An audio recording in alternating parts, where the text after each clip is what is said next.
सभागृहामध्ये नियम 259 अन्वये अंतिम आठवड्यावर प्रस्ताव झाली आठवड्या प्रस्तावावर चर्चा झाली। यामध्ये सन्माननीय सदस्य ॲडव्होकेट अनिल परब, शशिकांतजी शिंदे, अभिजित वंजारी, अमोल मिटकरी, प्रवीण दरेकर, सचिन अहिर, संजय खोडके, राजेश राठोड, अभ्यंकर आणि कोण सगळे झाले ना, इतर सर्व सदस्यांनी या बाबतीमध्ये सरकारला सूचनाही केल्या। काही यामध्ये प्रश्नही मांडले, समस्याही मांडल्या। या सर्व सदस्यांचं मी मनापासून अभिनंदन करतो। आणि खरं म्हणजे विधान परिषद हे सर्वोच्च सभागृह आहे आणि या ठिकाणी लोकांच्या प्रश्नांवर, समस्यांवर अभ्यासपूर्ण चर्चा होणं हे सगळ्यांनाच अपेक्षित असतं। या महाराष्ट्रातल्या जनतेला देखील अपेक्षित असतं। अधिवेशन मुळात त्यासाठीच होत असतं आणि म्हणून सभागृहातले सदस्य आपल्या समस्यांवर, राज्याच्या समस्यांवर, मतदारांच्या समस्यांवर, इतर विषयांवर काय चर्चा करतात आणि यावर देखील सगळ्यांचंच लक्ष असतं। आणि म्हणून मी सगळ्यात आधी एक आपल्याला शेतकऱ्यांच्या बाबतीत देखील काही सदस्यांनी प्रश्न उपस्थित केले, सभापती महोदय। पण एक आजच इथे सभागृहात येण्यापूर्वी मुख्यमंत्री स्वतः, मी, आपल्या दुसऱ्या उपमुख्यमंत्री सुनेत्राताई आणि कृषी मंत्री यांच्या उपस्थितीमध्ये नमो शेतकरी महासन्मान योजनेचा 8वा हप्ता शेतकऱ्यांच्या खात्यामध्ये जमा केलेला आहे। सभापती महोदय, 89,74,000 शेतकरी आणि 1,798 कोटीचा निधी आता शेतकऱ्यांच्या खात्यात थेट जमा झालेला आहे। आज हे एक शेतकऱ्यांसाठी आनंदाची बाब होती म्हणून मी त्याचा उल्लेख केला आहे सुरुवातीलाच। परंतु अंतिम आठवडा प्रस्ताव आणि त्या अन्वये झालेल्या चर्चेमध्ये आपण पाहिलं की जसं अपेक्षित आपल्याला असतं की या सर्वसामान्यांच्या प्रश्नावर विरोधी पक्षाने जोरदार आवाज उठवला पाहिजे, परंतु तो काही जोर बिलकुल दिसला नाही संपूर्ण अधिवेशनामध्ये। अगदी त्यामुळे हे अधिवेशन देखील 1 महिन्याचं होतं।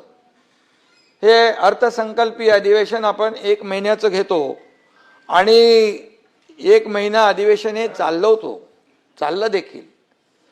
परंतु कितीतरी प्रश्न या अधिवेशनामध्ये मांडता आले असते, परंतु ते दुर्दैवाने तसं झालं नाही।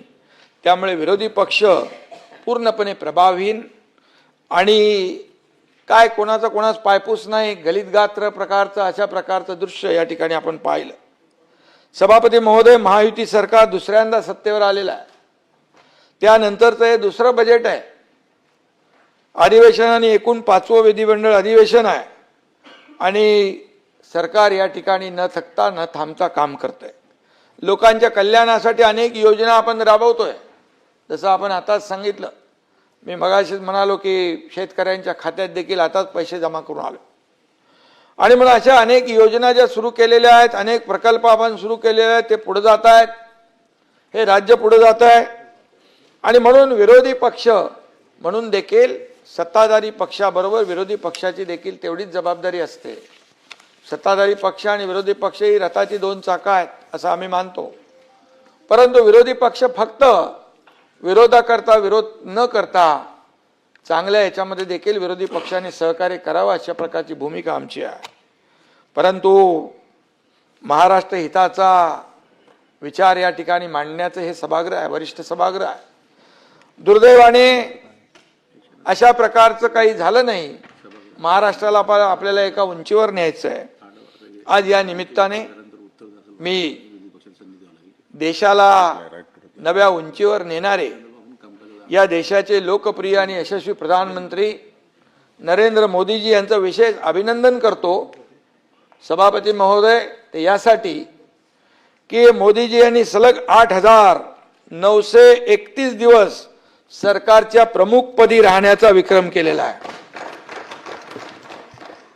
आणि या सभागृहाच्या वतीने, या महाराष्ट्राच्या 13 कोटी जनतेच्या वतीने मी त्यांचं मनापासून अभिनंदन करतो. सलग सरकारमध्ये सरकारच्या प्रमुखपदी राहून मोदीजींची कारकीर्द आजही आपण स्वच्छ कारभार पाहतो. भ्रष्टाचाराचा एकही डाग नसलेला प्रधानमंत्री म्हणून त्यांचं नाव लौकिक आहे. बेदाग यापूर्वी देखील मी म्हणालोय, हे बेदाग प्रधानमंत्री आहेत.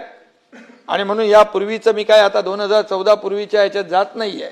त्यापूर्वीची परिस्थिती काय होती त्याच्यामध्येही मला जायचं नाहीये. परंतु त्यांनी एकही सुटी न घेता एक समर्पित भावनेनं या देशाला वाहून घेतलेलं आहे आणि या देशाचं नाव लौकिक जगभरामध्ये वाढवण्याचं काम ते करतायत. त्यामध्ये जर 12 वर्षाच्या कर्तृत्वाचा आणि कामगिरीचा आढावा आपण घ्यायला गेलो तर त्याला दिवस पुरणार नाही. परंतु एक ऐतिहासिक काम त्यांनी केलं आहे आणि म्हणून त्यांच्या नेतृत्वाखाली देश महासत्तेकडे चाललाय. त्यासाठी आपण राजकारण बाजूला ठेवून पुढे जायला पाहिजे. आणि आपल्याला अभिमान आहे की त्यांच्या $5 ट्रिलियन इकॉनॉमी गोलमध्ये आपलं महाराष्ट्राचं योगदान आपलं मोठं आहे. ही सभागृहाचं कामकाज संपेपर्यंत वाढवण्यात येईल. आपलं महाराष्ट्राचं योगदान मोठं आहे आणि म्हणूनच या ठिकाणी आपण राजकारण न करता या राज्याच्या विकासामध्ये सगळ्यांनी आलं पाहिजे. काल इथं निरोपाचं भाषण होतं. काही लोकांनी निरोपाचं भाषण करता करता आरोपाचं भाषण सुरू केलं. निरोप समारंभाचा आरोप समारंभ झाला. खरं म्हणजे मी तर चांगलं बोललो होतो. मला कधी निरोप समारंभाला कुणावर टीका करायला आवडत नाही, माझा तो स्वभाव नाही. परंतु कालचं जे निरोप समारंभाचा आरोप समारंभामध्ये बदल झाला ते पाहिल्यानंतर सभापती महोदय, दिलीप प्रभावळकरांचा एक चित्रपट आठवला, चौकट राजा. त्यात एक गाणं होतं, मी असा असा कसा वेगळा वेगळा. नीलमताईंना माहीत असेल ते. या सभागृहात काल कवितांचा माहोल होता. टोमणे सम्राट देखील आपण पाहिले. आणि मला विंदा करंदीकरांची कविता एक आठवली. काल विंदा करंदीकरांची कविता इथं आली. उंचीनं आपुली वाढते फारसा वाटून हेवा, उंचीनं आपुली वाढते फारसा वाटून हेवा, श्रेय जास्ते त्यास द्यावे एवढे लक्षात ठेवा. ती पूर्वजांची थोरवी, त्या पूर्वजांना गौरवी, तीन कामी आपुल्या एवढे लक्षात ठेवा. ही विंदा करंदीकरांची कविता आहे. काही जण काल म्हणाले सभागृहात आलं नाही तरी चालतं पण निरोप समारंभाला यायला पाहिजे. सभापती महोदय, हे म्हणजे असं झालं, भजनाला नाही मात्र भोजनाला मात्र न चुकता यायला पाहिजे. आणि म्हणून सभागृहात 6 वर्ष ड्रॉप आणि आलं तर डायरेक्ट सेंड ऑफ, अशा प्रकारची काही परिस्थिती काल पाहिली. करोना संकटापासून शेतकऱ्यांवर आलेली आपत्ती, नैसर्गिक संकट, अतिवृष्टी यासारखे राज्यासमोरील महत्वाचे प्रश्न मांडायला जे सभागृहात नव्हते ते काल फक्त आरोप करायला आले होते. आपण इथं विकासाचं गाणं गायला आलोय, विकासाला पुढे न्यायला आलोय. वैयक्तिक सुखदुःखाचं रडगाणं मांडायचं हे सभागृह नाही आहे. परंतु सार्वजनिक जीवनात असलेल्या सर्वांनी एक गोष्ट लक्षात ठेवली पाहिजे. मी एवढंच सांगतो सभापती महोदय, पैर की मोच और छोटी सोच, पैर की मोच और छोटी सोच हमें आगे बढ़ने नहीं देती. टूटी कलम और औरों से जलन, टूटी कलम और औरों से जलन खुद का भाग्य लिखने नहीं देती. काम का आलस और पैसों का लालच हमें महान बनने नहीं देती. बोलो अभी. दुसऱ्याचा हेवा करून आपल्याला काही मिळू शकत नाही.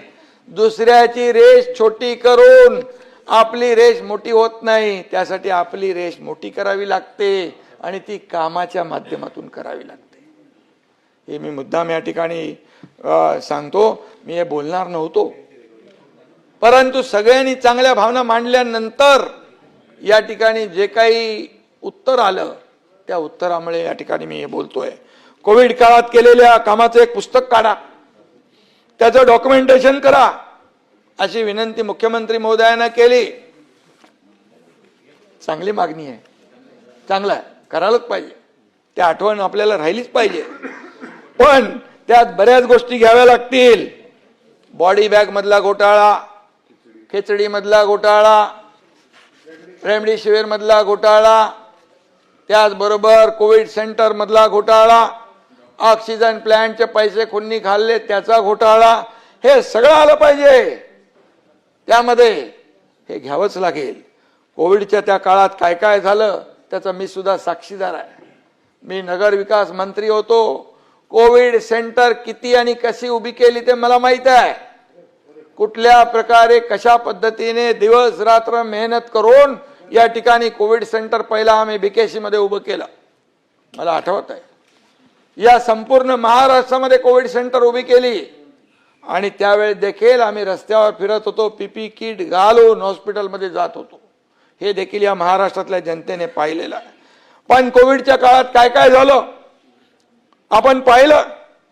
एकीकडे लोक मरत होते, दुसरीकडे लोक पैसे करत होते, सगळीकडे सामसूम असताना काही जण लूटमार करत होते. सभापती महोदय, मी बोलणार नव्हतो, परंतु मला बोलायला लागतंय. आज मला कविवर वसंत बापट यांच्या 4 ओळी आठवतात. आई गेली शेजारी, बाबा गेले बाजारी, आजी आता आजारी, सामसूम झाली, आता चढवूया हल्ला, मोठ्या मोठ्या डब्यावर मारू डल्ला.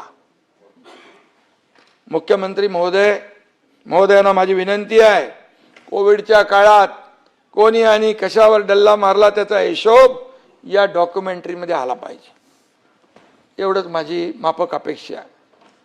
आता त्यामध्ये बुक काढायचं, कसं बुक काढायचं? फेसबुकवाल्यांचं बुक कसं निघणार? कसं निघणार? पुस्तक छापल्यानंतर टीका होईल, आमचा फोटो छापला नाही. अरे पण जे घरातून बाहेर पडले नाही त्यांचा फोटो येणार कसा? हे देखील आपण पाहिलं पाहिजे. आणि म्हणून काल सभागृहात विंदांच्या कविता सादर केल्या. मला वाटलं तुम्ही आक्षेप घेल, कविता चोरल्या म्हणून. काही लोक नेहमी सांगतात माझं हे चोरलं ते चोरलं. निलमताईंनी तसा आक्षेप घेतला नाही, कारण त्या कद्रुवृत्तीच्या नाहीये. आणि म्हणून विंदांची एकच कविता आम्ही जीवापाड जपली, ती म्हणजे देणाऱ्याने देत जावं, घेणाऱ्याने घेत जावं, घेता घेता देणाऱ्याचे हात घ्यावे. आणि म्हणून सभापती महोदय, आम्ही देणारे आहोत, आम्ही घेणारे नाही आहोत. या साऱ्या महाराष्ट्राने पाहिलंय की आम्ही आतापर्यंत जे देत आलो, या महाराष्ट्राच्या मला काय मिळालं यापेक्षा महाराष्ट्रातल्या जनतेला काय मिळालं हे पाहणारे आम्ही लोक आहोत. आणि म्हणून खुर्चीचा मोह आम्हाला नाही. आमचा अजेंडा फक्त आणि फक्त या राज्याचा विकास, या राज्यातल्या सर्वसामान्य लोकांच्या जीवनामध्ये बदल घडला पाहिजे. या राज्यातल्या सर्वसामान्य लोकांना, शेतकरी असतील, कष्टकरी असतील, लाडक्या बहिणी असतील, लाडके भाऊ असतील, यांच्या जीवनामध्ये बदल घडला पाहिजे, ही आमची भूमिका आहे. आणि म्हणून आमचा अजेंडा स्वच्छ आहे. 2.5 वर्षाचा मुख्यमंत्री पदाचा काळ देखील आपण पाहिला. त्यानंतर आता देवेंद्रजींचा 1-1.5 वर्षाचा काळ देखील पाहतोय. महाराष्ट्र आता विकास आता लांबणार नाही, महाराष्ट्र आता थांबणार नाही. ही भूमिका आम्ही देवेंद्रजी, आम्ही आणि अजितदादांनी घेतली. दुर्दैवाने अजितदादा आज नाही आहे. आणि म्हणून काही लोकांनी साताऱ्याच्या मुद्द्यावरून विरोधकांनी उचकवण्याचा प्रयत्न केला. सभापती महोदयांनी त्यावर आता आपलं रुलिंग दिलेलं आहे. परंतु आम्ही आमची भांडणं जी आहेत ती सोडवण्याला आम्ही समर्थ आहोत. परंतु मी एवढंच सांगतो की निवडणुकांमध्ये कोणी कुणाच्या कानफटात मारली, या महाराष्ट्रातल्या जनतेने जरा धडा शिकवला. या महाराष्ट्रातल्या जनतेने जे म्हणत होते न्यायालयात, जनतेच्या न्यायालयात जाऊ, जनतेच्या न्यायालयात, जनतेने दाखवून दिलं, तुमची जागा दाखवली. आणि म्हणून यामध्ये जे काय घडलेलं आहे, ह्या जे काय घटना झालेली आहे 2 मंत्र्यांच्या बाबतीत, आमदार खासदारांच्या बाबतीमध्ये मुख्यमंत्री त्याच्यावर जरूर कारवाई करतील याचा विश्वास आम्हाला आहे. आणि म्हणून काही लोकांनी वाघ आणि वाघाच्या शेपटीचा उल्लेख केला. मी बोलणार नव्हतो, पण एक नोटीस आल्यानंतर कशी कुणाची त्रेधा तिरपीट उडते हे पाहिलंय आम्ही. कोण कोणाच्या पायावर लोटांगण घालतो हे आम्ही पाहिलंय. मला हे सांगायची वेळ येऊन देऊ नका. आणि या ठिकाणी मी एवढंच सांगेन की अपनी ही चालाकियों पे डालकर पर्दा, अपने ही चालाकियों पर डालकर पर्दा, चेहरे पर नकाब लिए फिरते हैं जिनके खुद के खाते बिगड़े हैं, जिनके खुद के खाते बिगड़े हैं वो दुनिया का हिसाब लिए फिरते हैं. हे काय आपलं बघा, आपलं ठेवायचं झाकून, दुसऱ्याचं बघायचं वाकून. आत्मपरीक्षण करा, आत्मचिंतन करा. आणि त्यावेळेस काय, काल बरेच लोक काय काय म्हणाले, चॅलेंजची भाषा दिली, काय काय म्हणाले, मी ऐकत होतो बाहेरून. आणि त्यावेळी देखील सभापती महोदय वरळीत येऊन दाखवा, वरळीतूनच तुम्हाला जायचंय, हे चॅलेंज आम्हाला दिलं होतं. सभापती महोदय, आमची प्रेत येतील, लाखो लोक येतील, तुमची प्रेत येतील, तो रक्ताचे सडे पडतील, या असल्या धमक्या दिल्या होत्या. पोस्टमार्टम करू, अमक करू, तमक करू. आमच्या महिला आमदारांना देखील सोडलं नव्हतं. काल ज्या पद्धतीने भाषा इथं झाली त्याबद्दल मी बोलतोय. सभापती महोदय, हा एकनाथ शिंदे एअरपोर्टला एकटा आला, बाजूला हेलिकॉप्टर होतं. मला पोलीस सांगत होते हेलिकॉप्टरने आपल्याला जायचंय. मी हेलिकॉप्टर मध्ये नाही बसलो, माझ्या गाडीत बसलो. होता माझ्या परब साहेब, तिकडून मी एकटा आलो आणि तो इकडे जॉईन झाला. आणि माझ्या गाडीत मी बसलो, हेलिकॉप्टर बाजूला सारून वरळीतूनच गेलो. वरळीत 2 ठिकाणी थांबलो. पण त्यामुळे त्यावेळी कुठं होते चॅलेंज देणारे, माझा सवाल आहे. आणि मग आम्हाला धमक्या देण्याच्या फंदामध्ये पडू नका. आम्ही करतो ते उघडपणे करतो. त्याला देखील काय म्हणतो, त्याला वाघाचं काळीज लागतं, ते आम्ही दाखवलंय. आणि म्हणून मी त्याच्यावर जास्त काय बोलत नाही. आणि म्हणून आमच्यामध्ये ताकद आहे, जी काय आहे ती सर्वसामान्य लोकांना मदत करण्याची. आमची ताकद दुसऱ्यावर आरोप करण्यासाठी, दुसऱ्याचं वाईट करण्यासाठी आम्ही वापरत नाही, तर या सर्वसामान्य लोकांना न्याय देण्यासाठी वापरतो.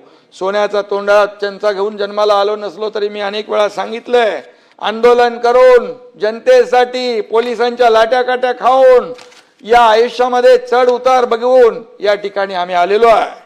आणि म्हणून मी आपल्याला इतर लोकांची घरं बुडवून, इतर लोकांचं नुकसान करून या ठिकाणी आम्ही आलेलो नाही, लोकांना मदत करून इथं आलो. आणि म्हणून घरादारावर तुळशी पत्र ठेवून रात्रंदिवस मेहनत करून, रक्ताचं पाणी करून या ठिकाणी आलेलो आहे. आणि म्हणून याचा आम्हाला अभिमान आहे, याचं समाधान देखील आहे, याचा आनंदही आहे की आम्ही लोकांच्या जीवनामध्ये बदल घडवू शकलो, शेतकऱ्यांना मदत करू शकलो, लाडक्या बहिणींची योजना सुरू करू शकलो, लेक लाडकी लखपती योजना सुरू करू शकलो, मुलींचं उच्च शिक्षण मोफत करू शकलो. कितीतरी योजना आम्ही आणल्या, याचा आनंद आणि समाधान आहे. पण 4 वर्ष झाली तरी सुद्धा या धक्क्यातून विरोधक सावरायला तयार नाहीत, ही वस्तुस्थिती मान्य करायला तयार नाहीत. किती वर्ष तीच जळजळ, किती वर्ष तीच मळमळ राहणार. मला कल्पना आहे, महाराष्ट्रात गेल्या न शोभणारा प्रकार या गेल्या आठवड्यामध्ये नाशिकला घडलाय, संतापजनक आहे. त्यावर देखील काही सदस्यांनी आपली मतं मांडलेली आहेत. घटना तळपायाची आग मस्तकात नेणारी आहे, अतिशय दुर्दैवी आहे, माणुसकीला काळीमा फासणारी आहे. आणि म्हणून महाराष्ट्र छत्रपती शिवरायांचा आहे, महाराष्ट्र शाहू फुले बाबासाहेब आंबेडकरांचा आहे. पण काही विकृत मनोवृत्तीचे लोक या वारशाला बट्टा लावण्याचं काम करतात. सभापती महोदय त्यांच्या नांग्या ठेचल्याच पाहिजे. मुख्यमंत्री महोदयांनी देखील त्या बाबतीमध्ये काल सविस्तर निवेदन केलेलं आहे. आणि म्हणून यांच्या नांग्या ठेचल्या पाहिजेत, यामध्ये राजकारण करता कामा नये आणि त्यांच्या नांग्या ठेचल्याच जातील. अशा प्रकारच्या कुठल्याही भोंदू बाबाला कुठल्याही प्रकारचा कोणी सोडणार नाही, अशा प्रकारचं काम हे सरकार करेल. आपण सगळे लोकप्रतिनिधी आहेत, तुम्ही विरोधी बाकावर आहात, आम्ही सत्ताधारी बाकावर आहात, पण आपल्यात राजकीय मतभेद असतील पण महाराष्ट्राच्या नावाला काळीमा लागणार नाही, राज्याची मान शर्मेने खाली जाणार नाही, याचा आपण सगळ्यांनी विचार केला पाहिजे. सगळ्यांची जबाबदारी आहे. एकमेकांवर चिखलफेक करण्यापेक्षा खरा सारख्या राक्षसी आणि नीच वृत्तीला ठेचलं पाहिजे, अशी भूमिका आमची आहे. अशा वृत्तींचा समूळ नायनाट करणं ही सरकारची भूमिका आहे. आणि म्हणून या ठिकाणी सगळ्यांनी या राजकारण न करता या सामोरं गेलं पाहिजे. अशोक खराच्या मुसक्या कशा आवडले, मुख्यमंत्री महोदयांनी मगाशी म्हटलं, मी खालच्या सभागृहात सांगितलं, आपण सगळे लोकप्रतिनिधी आहोत, दिवसातून शेकडो लोक भेटतात आपल्याला, शेकडो लोक येतात, उद्घाटनाला जातो, लोकार्पणाला आपण जातो, लग्न मैताला जातो, अशा ठिकाणी लोक अनेक भेटतात. मंदिरात जातो, धार्मिक स्थळांना भेटतो, आपण उघडपणे जातो, लपून छपून करत नाही. आणि या ठिकाणी असणाऱ्या लोकांच्या गुन्हेगारी प्रवृत्तीविषयी आपल्याला काही माहिती असतं असं नाहीये. उद्या तीच व्यक्ती गुन्हा करते, मग त्याच्यावर असलेले लोकप्रतिनिधींचे फोटो व्हायरल होतात. ते झाले, पण याचा अर्थ लगेच त्याच्याशी त्याचा संबंध आहे असं मानण्याचं कारण नाही. मिलिंद नार्वेकर इथं बसले, त्यांचाही फोटो झळकलाय. आणि म्हणून त्यांचा फोटो असणं म्हणजे त्यांच्याशी काही संबंध असणं असं जोडता येणार नाही. आणि म्हणून तसं मिलिंद नार्वेकर चांगला माणूस आहे.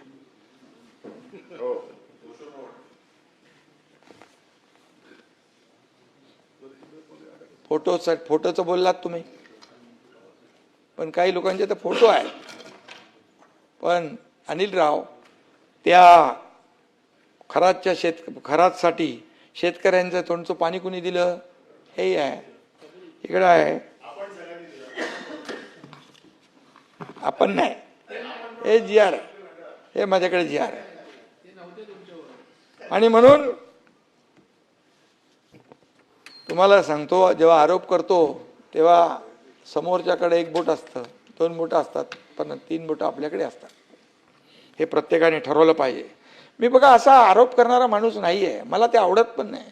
पण जेव्हा मला कोणी डिवचतो तेव्हा त्यावेळेस मला बोलावंच लागेल. आणि त्यामुळे मी खुला मनाचा माणूस आहे. माझं सगळं काही लपून छपून मी काय काम करत नाही. जे करतो ते अगदी मोकळ्या ढकळ्या आणि उघडपणाने करतो. आणि म्हणून 48 किलोमीटर पाईपलाईन, ही पाईपलाईन कोणी टाकली, हे सगळं जास्ती काय मला बोलायचं नाही. पण काही लोक जास्त बोलले तर मात्र बरेचसे राज माझ्याकडे आहेत. ताज का राज राजी रहने दो. सभापती महोदय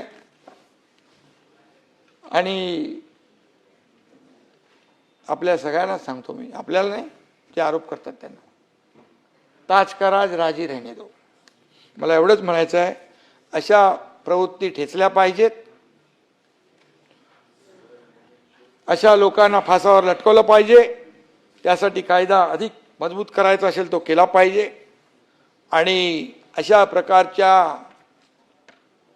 वृत्तींना जरब बसली पाहिजे. अशा प्रकारच्या घटना त्याची पुनरावृत्ती पुन्हा होता कामा नये, हेही पाहिलं पाहिजे. तात्काळ ते आणि म्हणून सभापती महोदय, शेती, उद्योग, पायाभूत सुविधा, शिक्षण सगळ्या क्षेत्रामध्ये एक नवीन ऊर्जा निर्माण झाली आहे. खर्च आणि उत्पन्न यांचा चांगला ताळमेळ घातलेलं बजेट माननीय मुख्यमंत्री देवेंद्र फडणवीसजी यांनी सादर केलं. काही लोकांना वाटत होतं बजेट कोलमडून जाईल, काही लोकांना वाटलं होतं सगळ्या योजना बंद पडतील. परंतु या बजेटमध्ये देखील, कारण लाडकी बहीण योजनेवर सगळ्यांचे डोळे होते, लाडकी बहीण योजना कशी बंद होईल? सुरू केली तेव्हाही बंद करण्यासाठी कोर्टात गेले. पण मी या ठिकाणी सांगतो, मुख्यमंत्री माझी लाडकी बहीण योजना कुणी माईकाला आला तरी कधी बंद होणार नाही. जे आम्ही बोललोय जे करणार. प्रिंटिंग मिस्टेक कधी म्हणणार नाही. शेतकऱ्यांची कर्जमाफी सांगितली होती. या बजेटमध्ये शेतकऱ्यांची कर्जमाफी करण्याचा निर्णय घेतला. पुण्यश्लोक अहिल्यादेवी होळकर यांच्या नावाने शेतकरी कर्जमाफी योजना सभापती महोदय जाहीर केली. 30 सप्टेंबर 2025 पर्यंत कर्ज थकीत असलेल्या शेतकऱ्यांना 2 लाखापर्यंत कर्ज माफ करण्याचा ऐतिहासिक निर्णय घेतला. बळीराजाला मोठा दिलासा दिला. आणि म्हणून मी आल्या पहिलं जे सांगितलं की आज त्या खात्यांमध्ये पैसे जमा केले आणि आम्ही इकडं आलो. याशिवाय जे शेतकरी नियमितपणे कर्जफेड करतात त्यांना प्रोत्साहन देण्यासाठी सरकारकडून 50,000 रुपयापर्यंत प्रोत्साहनपर आर्थिक लाभ देखील देण्यात येणार आहे. मी मुख्यमंत्री असताना 50,000 रुपये प्रोत्साहनपर आर्थिक लाभ आपण राज्यातल्या शेतकऱ्यांना दिला होता. घोषणा कोणी केली होती त्याच्यामध्ये मी जात नाही. परंतु त्याची परतफेड जी आहे 50,000 त्या 2022ला सरकार झाल्यानंतर आम्ही केले. शेवटी शेतकऱ्यांना दिलासा देण्याची आवश्यकता होती. बळीराजासाठी आजवर कोणत्याही सरकारने केलं नसेल एवढं काम महायुती सरकारने गेल्या 4 वर्षात केलंय. याचा आनंद आहे आम्हाला. आताच या ठिकाणी मगाशी मी म्हटलं की शेतकरी कधी वाऱ्यावाता अवकाळी पावसामुळे काही ठिकाणी नुकसान होत आहे. त्या ठिकाणी पंचनामे होतील. शेतकऱ्यांना कधी वाऱ्यावर सोडलं जाणार नाही. हे शेतकऱ्यांचं सरकार आहे. आणि मी नेहमी सांगतो या महाराष्ट्र राज्याच्या तिजोरीवर सगळ्यात पहिला अधिकार कोणाचा? तो या बळीराजाचा आहे. आम्ही सांगतो आणि त्याच्या मागेही उभे राहतो. राज्यातल्या वंचित दुर्बल घटकांसाठी सर्वात जास्त महामंडळ स्थापन झाली. त्यावर देखील अनिल परबांनी उल्लेख केला. सामाजिक न्याय आणि इतर मागास बहुजन कल्याण अशा 2 विभागांची महामंडळ आहेत. त्यामध्ये निधीचा विषय काढला आपण. परंतु या सर्व महामंडळांना निधी देणं ही सरकारची जबाबदारी आहे आणि सरकार तो निधी देण्यास कटिबद्ध आहे. कुठल्याही परिस्थितीमध्ये त्या महामंडळाला अडचण येणार नाही याची काळजी सरकार जरूर घेईल. त्याचबरोबर सभापती महोदय, गृहनिर्माण विभागाच्या माध्यमातून देखील काही लोकांनी इथं प्रश्न उपस्थित केले. मला आनंद आहे. हिंदू हृदय सम्राट बाळासाहेब ठाकरे यांच्या जन्मशताब्दी वर्षानिमित्त मुंबई आणि सभोवतालच्या शहरांना झोपडपट्टी मुक्त करण्याचा निर्धार महायुती सरकारने केला आहे. त्यासाठी हिंदू हृदय सम्राट बाळासाहेब ठाकरे नागरी लोक कल्याण अभियान आपण राबवतोय. मुंबईत आजही मोठ्या झोपडपट्ट्या आहेत. यापैकी 50 एकरपेक्षा मोठ्या झोपडपट्ट्यांचं क्लस्टर या ठिकाणी त्याला मंजुरी आपण दिलेली आहे. या झोपडपट्ट्या ज्या आहेत त्याचं बायोमेट्रिक सर्वेक्षण प्लॅनिंग करून अधिकृत क्लस्टर म्हणून मान्यता देण्याची कार्यवाही फास्ट ट्रॅकवर पूर्ण केली जाईल. जास्तीत जास्त क्लस्टर योजनांची निविदा प्रक्रिया तातडीने राबवली जाईल. झोपडीधारकांना नवीन रिहाब इमारतींमध्ये राहताना मेंटेनन्स खर्च परवडत नाही, म्हणून सरकारने कॉर्पस फंडामध्ये मोठी वाढ केली आहे. यापूर्वी सभापती महोदय कॉर्पस सरसकट 40,000 रुपये प्रति सदनिका होता. आता त्यात मोठी वाढ करण्यात आलेली आहे. 70 मीटर उंचीपर्यंतच्या इमारतींसाठी 1 लाख रुपये प्रति टेनामेंट. दरेकर आहेत ना इकडे? 70 ते 120 मीटर 2 लाख रुपये प्रति टेनामेंट.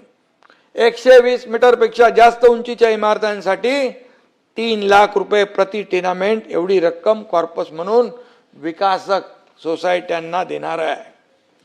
याबाबतची अंतिम अधिसूचना आजच काढतोय आपण. यामुळे रिहाब इमारतींची देखभाल योग्य रीतीने होईल.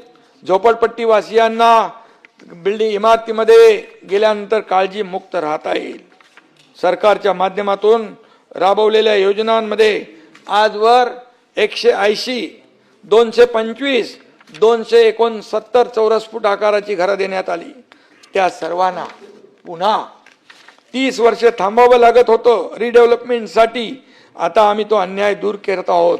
यापैकी अनेक इमारती मेंटेनन्स अभावी जीर्ण झाल्यात. या इमारतींचा पुनर्विकास हाती घेतला जाईल. त्या इमारतीमधल्या रहिवाशांना 300 चौरस फूट घरं मिळतील असा देखील निर्णय आपण अनिलराव घेतला आहे. या धोरणाची अंमलबजावणी आता लवकर सुरू होईल.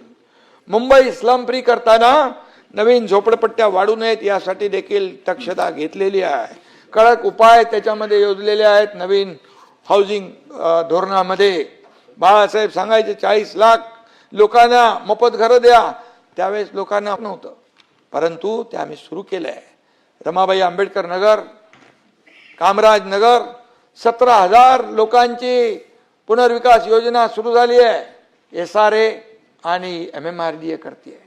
काही ठिकाणी SRA, म्हाडा आणि सिडको करते आहे. अशा अनेक योजना जॉईंट व्हेंचरमध्ये आपण पुढे नेतो आहे. या धोरणांची अंमलबजावणी सुरू झालेली आहे. मुंबई स्लम फ्री करताना ते सांगितलं SRA ने अद्ययावत नेत्रम तंत्रज्ञान विकसित केलं आहे. सॅटेलाइटद्वारे मुंबईत किती नवीन झोपड्या वाढल्या याचं मॉनिटरिंग केलं जाईल. MMRDA, मुंबई महापालिका, म्हाडा आणि शासकीय जमिनीवर नव्या झोपड्या उभ्या राहिल्या आहेत याचं मॉनिटरिंग दर 4 महिन्यांनी केलं जाणार आहे. या जागांवर कुठल्याही नव्या झोपड्या उभ्या राहणार नाहीत.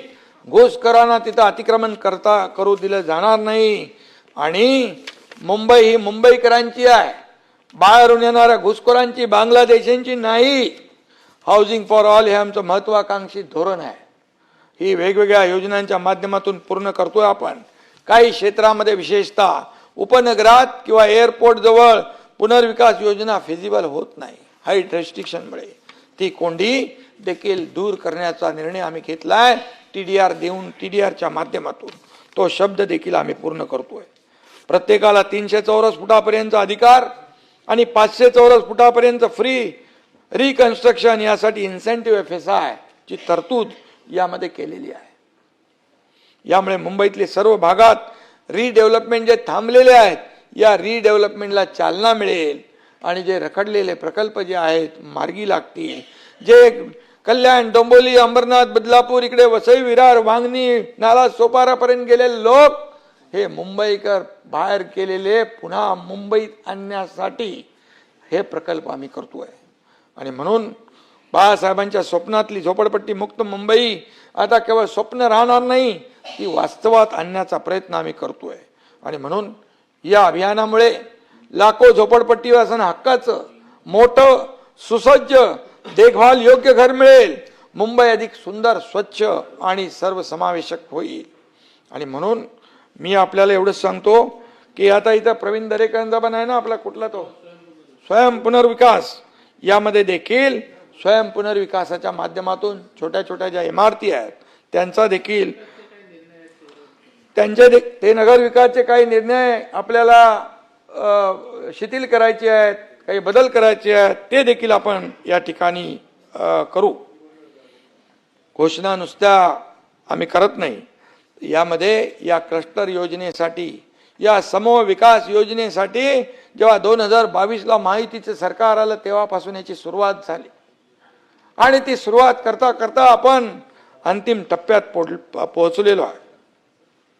त्याचबरोबर महामंडळांच्या बद्दल मी मगाशी बोललेलो आहे. आणि कुठल्याही परिस्थितीमध्ये कुठलेही लाभार्थी, त्या महामंडळाची लाभार्थी वंचित राहणार नाहीत याची काळजी आपण घेऊ. परंतु या ठिकाणी स्वतःच्या स्वार्थासाठी आपल्या लोकांना, कुटुंबाला आणि राज्याला सुद्धा वेठीला काही लोक धरतात. ते शेवटी आपण त्यांचा देखील बंदोबस्त या ठिकाणी पोलीस करतायत. आणि म्हणून पोलीस दिवसेंदिवस स्वतःला अपडेट करतायत. मध्यंतरी मायक्रोसॉफ्टच्या सहकार्याने महाक्राईम OS AI ही एक आगळी वेगळी AI प्रणाली आपण सुरू केलेली आहे. सायबर गुन्हेगारी विरुद्धच्या लढ्यातली ही सगळ्यात मोठी क्रांती आहे. या ठिकाणी मी जेव्हा मुख्यमंत्री होतो तेव्हाही भरती सुरू झाली. आता देवेंद्रजी काळात देखील 15,000पेक्षा अधिक पोलीस शिपायांची भरती होती आहे. आणि त्याचबरोबर जे गुन्हेगार आहेत, क्राईम जो गुन्हे सिद्ध करण्याचं जे काही प्रयत्न आहेत ते यशस्वी होत आहेत. कन्व्हिक्शन रेट जो आहे तो वाढतोय, कारण गुन्हा सिद्ध होऊन त्याला सजा लागली तर त्या गुन्ह्यावर जरब बसते. आणि म्हणून संपूर्ण देशात जर आपण विचार केला तर शहरी गुन्हेगारीमध्ये पहिल्या 5 क्रमांकात राज्यातील एकही शहर नाही. महिलांवरील अत्याचार हा समाज, अनेक लोकांनी त्याच्यावर विषय मांडला होता.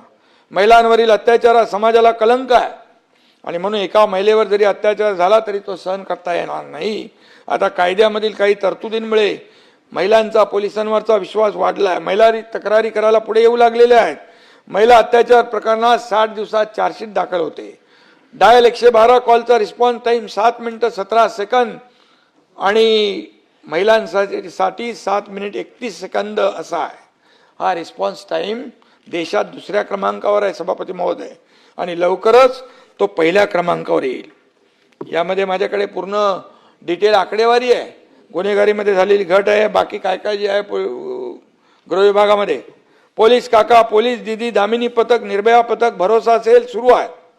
पीडितांसाठी 124 काउन्सिलिंग केंद्र आहेत. पोक्सो कायद्याच्या बाबतीत राज्य शासन गंभीर आहे. यात विशेष कृती दल स्थापन करण्यात आलं आहे. तसेच 1098 ते शंभराज ते एक असं अपवाद सोडून त्यांच्याशी बोलतो, चांगल्याच लोकांसाठी बोलतो. आणि म्हणून एक विशेष कृती दल स्थापन केलंय. 1098 टोल फ्री क्रमांकावरून मदत करण्यात येते. ड्रगचा विषय देखील इथं काढलाय. ड्रग विरोधी देखील लढा तीव्र करण्यात आलेला आहे. अंमली पदार्थांसाठी गेल्या वर्षभरात 1438 गुन्हे दाखल केले. 1651 जणांना अटक केली. MD ड्रग संदर्भात 737 गुन्हे दाखल केले. 1289 आरोपींना अटक झाली. आणि मगाशी आपण बघितलं कुठून आणले, बाहेरून, परदेशातून देखील पळालेले 4 आरोपी सौदी अरेबिया, दुबई इथून अटक करण्यात आलेली आहे. त्यामुळे या सर्व गुन्हेगारांना जरब बसवण्यासाठी सरकार काम करत आहे. राज्यातला नक्षलवाद समूळ नष्ट करण्याकडे देखील वाटचाल सुरू आहे. मी या ठिकाणी सांगू इच्छितो, या देशाचे गृहमंत्री अमित शाह साहेबांनी देखील नक्षलवाद मुक्त भारत हे अभियान सुरू केलेलं आहे. आणि आपण पाहिलं की गेल्या वर्षी 128 माओवाद्यांनी आत्मसमर्पण केलं. 10 नक्षलवादी मारले गेले. संपूर्ण देशभरातले आपले गडचिरोली तर कायम बहुतेक संपले. गडचिरोलीमध्ये तर आता उद्योग सुरू झाले. तिथं लोकांच्या आता हजारो लोकांना काम मिळू लागलं. तिथं स्टील हब होतोय. त्या ठिकाणचं इन्फ्रास्ट्रक्चर, शाळा, हॉस्पिटल सगळं सुरू आहे. आणि त्यामुळे मायनिंग वाढते आहे. आणि तिथला जो काही नक्षलवाद चळवळीकडे झुकलेला तरुण पूर्णपणे या ठिकाणी त्याच्या हाताला काम मिळतं म्हणून तो पूर्णपणे वळलेला आहे. आणि म्हणून हे जे काय नक्षलग्रस्त ओळख असलेले जिल्हे लवकरच सभापती महोदय विकासासाठी ओळखले जातील अशा रीतीने तिथं गुंतवणूक होती आहे. नक्षलमुक्त भारत हे अभियान जे कणकर गृहमंत्री अमित शाह साहेब राबवत आहेत त्यांना यश मिळतंय. आणि म्हणून सभापती महोदय, राज्याच्या विविध शहरांमध्ये CCTVच्या बाबतीमध्ये काही लोकांनी विचारलं, तिकडे प्रकल्प आपण राबवतोय. पोलीस ठाण्यांमध्ये CCTV बसवले आहेत. 1089 पोलीस ठाण्यामध्ये 12,000पेक्षा जास्त कॅमेरे लावले आहेत. आज संपूर्ण राज्यात खासगी आणि सरकारी CCTVची संख्या 6,28,787 आहे. पोलीस तातडीने ऍक्शन घेतात, पण संबंधित गुन्हेगारांवर दोष सिद्ध करण्यात थोडे कमी पडतात. यावर नेहमी चर्चा पडत होते. पण आता या ठिकाणी खात्रीपूर्वक सांगू इच्छितो की गेल्या काही वर्षामध्ये शासनाने जे प्रयत्न केलेले आहेत त्यामुळे कन्व्हिक्शन रेट दरवर्षी वाढतो आहे. आणि म्हणून कन्व्हिक्शन रेट वाढावा म्हणून त्यासाठी सरकार प्रयत्न करते आहे. बदल्या बढत्या यामध्ये भ्रष्टाचार झाल्याचे मुद्दे मगाशी मांडले. राज्यात गेल्या वर्षी लाचलुचपतीचे 682 गुन्हे दाखल झाले. त्यात 1000 जणांविरुद्ध कारवाई करण्यात आली. गेल्या 2 वर्षात 1304 सरकारी अधिकारी कर्मचाऱ्यांना निलंबित केले आहे. 6 जणांची बडतर्फी केली आहे. लाचखोर अधिकारी कर्मचाऱ्यांविरुद्ध तक्रार करण्यासाठी 1064 हेल्पलाईन आणि व्हॉट्सअप नंबर जाहीर करण्यात आलेले आहेत. याशिवाय मोठ्या प्रमाणावर नागरिकांमध्ये जागृती करण्यात येते. विरोधी पक्ष जरी राज्याच्या विकासावर काही बोलत नाहीत, पण बिनबुडाच्या आरोपांनी टोमणे मारण्यात धन्यता मानतात. हे दुर्दैव आहे. आणि म्हणून महायुती सरकार आपलं काम करते आहे. 4 वर्षापूर्वी महाराष्ट्राचं जे विकास पर्व सुरू झालंय ते यापुढे देखील सभापती महोदय कायम चालू राहणार आहे. आणि म्हणून महायुती सरकारचं, त्याचबरोबर मगाशी अनिल परबांनी एक मुद्दा मांडला होता, भरत कळसकर, या बाबतीमध्ये मी माहिती घेतली ताबडतोब. भरत कळसकर हे प्रादेशिक परिवहन अधिकारी, परिवहन उपायुक्त निम्न श्रेणी या संवर्गातील क्रमांक 1 वर आहेत ते खुल्या प्रवर्गात. आणि म्हणून सहपरिवहन आयुक्त या संवर्गात एकूण 6 रिक्त पदे उपलब्ध होती. ज्येष्ठतेनुसार परिवहन खात्याने त्यांना प्रमोशन नाही केलं. जीएडीकडे त्यांच्या ज्या तक्रारी तुम्ही मागच्या अधिवेशनात केल्या होत्या त्या सर्व तक्रारी जीएडीकडे पाठवल्या, संबंधित विभागाकडे पाठवल्या. आणि त्यामध्ये 332 लोकांचं जे प्रमोशन झालं होतं त्या 332 लोकांनी स्वतः सांगितलं की आम्ही जे आमच्या सह्यांचं पत्र जे दिलं होतं, पैसे घेतले ते पत्र बनावट होतं. आणि त्यामुळे याची सर्व चौकशी झाली. जीएडीने एलएनजीडीकडे फाईल पाठवली आणि त्याचं प्रमोशन रोखता येणार नाही अशा प्रकारचा ओपिनियन जे आहे एलएनजीडीने दिलं आणि त्यानंतर त्याला प्रमोशन मिळालेलं आहे. या उपर तुमच्याकडे त्याच्याबद्दल काही अधिकची माहिती असेल तर ती द्या. त्याच्यावर कठोर कारवाई केल्याशिवाय आम्ही थांबणार नाही. कारण मीच जेव्हा माझ्याकडे ते मंत्रालय होतं त्यावेळेस ऑनलाईन बदल्यांची मी सिस्टीम सुरू केली, त्या भ्रष्टाचार होऊ नये म्हणून. आणि त्यामुळे परिवहन खात्यामध्ये कुठलाही भ्रष्टाचार तुम्हाला दिसला तर बिलकुल मोडून काढू आपण, कोणालाही पाठीशी घालण्याचं काम नाही. आणि म्हणून यामध्ये देखील ट्रान्सफर असेल ऑनलाईन पद्धतीने आपण तर केलेलं आहे, परंतु आणखी देखील आपल्याला त्यामध्ये काय करता येईल ते नक्की आपण करू. कुठल्याही परिस्थितीमध्ये भ्रष्टाचाराला खतपाणी घालण्याचं काम कोणी करणार नाही. आणि म्हणून त्याचबरोबर आपले सचिन अहिर यांनी मगाशी 2-3 मुद्दे मांडले. एक तर मिल कामगारांच्या बद्दल आपण बैठक घेतली. पहिल्यांदा मला वाटतं ती बैठक आपली चांगली झाली आणि त्या बैठकीच्या माध्यमातून आपण त्यांना जे कुठे लांब कुठं पाठवत होतो त्यांचा तो काय क्लेम रद्द होणार होता तोही आपण कलम रद्द करून टाकलं. ज्याला ऑप्शनल ठेवलं, बरोबर ना, ज्याला इच्छा असेल त्यांनी घ्यावं, नाही तर त्याचा हक्क अबाधित राहणार. आणि म्हणून मुंबई आणि एमएमआर या क्षेत्रामध्ये 1 लाख गिरणी कामगारांना घरं देण्याचा निर्णय आपण घेतलेला आहे. त्या पद्धतीने मी नगर विकास विभागाचे आसिम गुप्ता आणि म्हाडाचे अधिकारी, एसआरचे अधिकारी या सगळ्यांना सांगितलं जे प्रकल्प आता सुरू आहेत त्यांना आपण जादाचा FSI देता येतो का. 2000 घरं आहेत तिथे आणखी 500 वाढवू शकतो का मुंबईमध्ये. 3000 घरं असतील आणखी तिथे 700 वाढवू शकतो का. त्याचबरोबर ज्या मिलच्या जमिनी आहेत त्या ठिकाणी आपल्याला त्या योजनेत देखील प्रकल्पामध्ये त्यांना वाढीव FSI देऊन त्यांना वाढीव घरं आपल्याला त्या ठिकाणी बांधता येतात का, हे देखील आपण तो निर्णय घेतलेला आहे. आणि म्हणून जेवढे प्रकल्प आहेत क्लस्टरमध्ये देखील, SRAच्या प्रकल्पांमध्ये देखील ज्या ज्या पुनर्विकास प्रकल्प आहेत सचिनजी, त्या सर्व पुनर्विकास प्रकल्पांमध्ये आज आपण घरं जेवढी आपल्याला जास्तीची उपलब्ध करून घेता येतील तेवढी, कारण या गिरणी कामगारांच्या जीवावर मुंबई आहे. बाळासाहेब नेहमी सांगायचे गिरणी कामगारांच्या मागे उभं राहा. आणि म्हणून गिरणी कामगारांना घरं देण्याची भूमिका सरकारने घेतलेली आहे. पोलिसांच्या घराबद्दल आपण बोललात.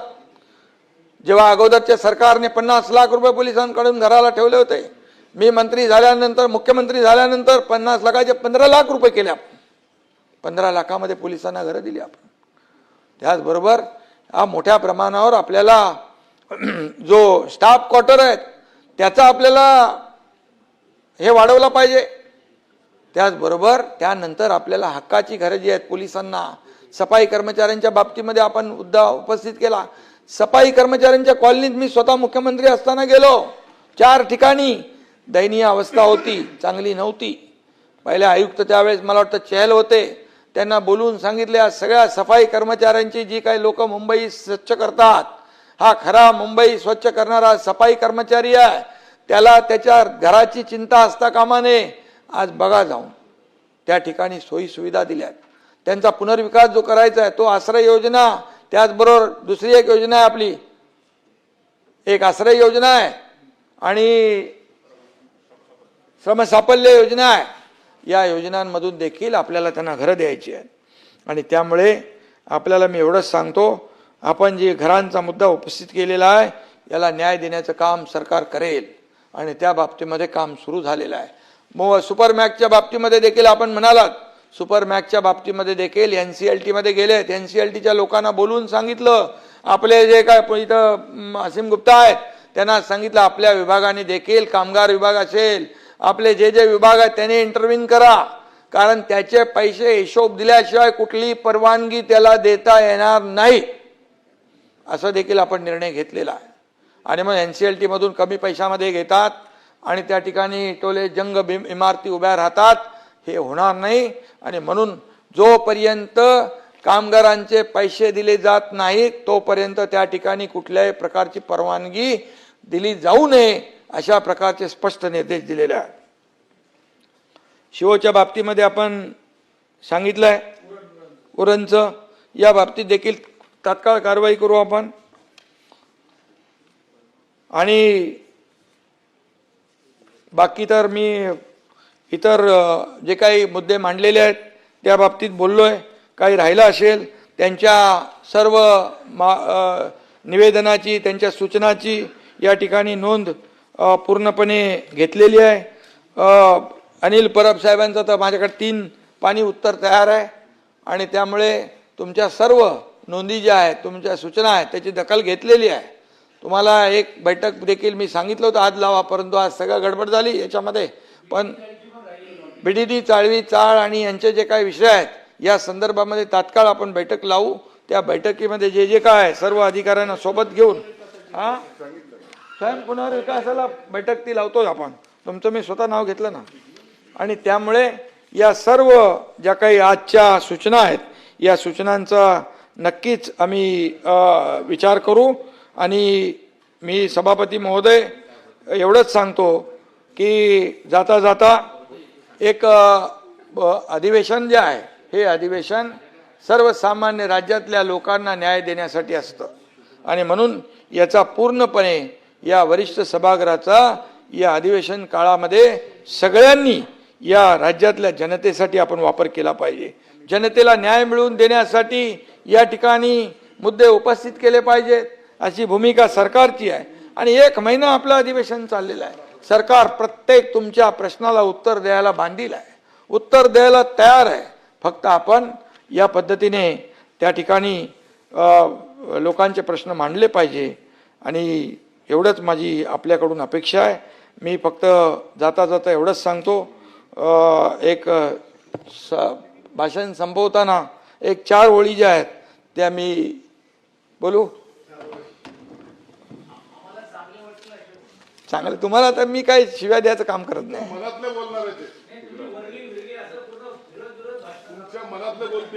वरलेलं येऊन दाखवा बोलले, मग मी काय करू. आणि मी काय कोणाला वैयक्तिक बोललेलो नाही. त्या वेळेच्या घटना ज्या आहेत त्याने आम्ही जे काय करतो ते मोकळेपणाने करतो. आणि म्हणून जाता जाता एवढंच सांगतो, रास्ते भी हमारे होंगे, मंजिल भी पाएंगे. रास्ते भी हमारे होंगे, मंजिल भी पाएंगे. सर उठाकर हर इम्तिहान से लड़ेंगे. सर झुकाकर नहीं, सर उठाकर हर इम्तिहान से लड़ेंगे. डर के भाग जाना हमारी फितरत नहीं, डर के भाग जाना हमारी फितरत नहीं. वादा करते हैं महाराष्ट्र को सबसे आगे बढ़ाएंगे. ये अच्छा है ना, महाराष्ट्र को आगे बढ़ाना है. आणि म्हणून तुम्ही सगळ्यांनी एक आपला निर्धार करा की महाराष्ट्राला पुढे घेऊन जाऊ. देशाच्या विकासामध्ये आपलं महाराष्ट्राचं योगदान सगळ्यात नंबर 1चं असलं पाहिजे, ही भूमिका आपली असली पाहिजे. आणि म्हणून मी सभापती महोदय सर्व सदस्यांना मनापासून धन्यवाद देतो, सर्व सदस्यांचं अभिनंदन करतो. काही थोडंसं कटू बोललो असलो पण मी बोलण्याचा माझा स्वभाव नाही. जेव्हा समोरून बोलतात तेव्हा त्याला उत्तर दिलं पाहिजे, नाही ते इकडं सगळं रेकॉर्ड तसंच राहील. आणि म्हणून मी बोलण्याचा प्रयत्न केलेला आहे. आणि म्हणून मी सगळ्यांना पुन्हा एकदा मनापासून या ठिकाणी धन्यवाद देतो. आणि थांबतो. जय हिंद, जय महाराष्ट्र.